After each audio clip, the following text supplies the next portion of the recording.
বিভিন্ন মার্কা এসেছে।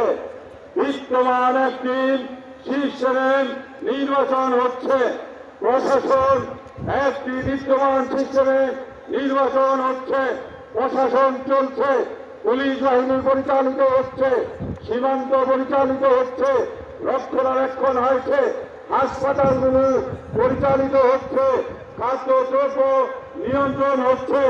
সমস্ত কিছুতে আমরা দেখছি নৈরাজ্য, সমস্ত কিছুতে দেখছি আমরা চুরি, সমস্ত কিছু দেখছি প্রতারণার বাটপারে।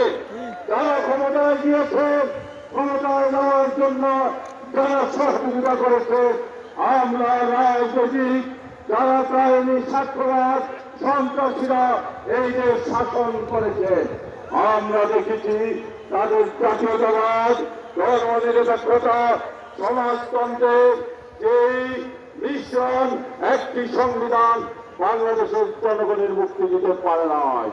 এই দেশের লাখো কোটি তৌহিদ জনতার বোধ ও বিশ্বাসের তারা আমানত রক্ষা করতে পারে নাই, উদাত্তের জন্য বসাতে পারে নাই, চিকিৎসা ব্যবস্থা দিতে পারে নাই, ছাত্রদের হলগুলোকে সন্ত্রাসের কারখানায় পরিণত করেছে।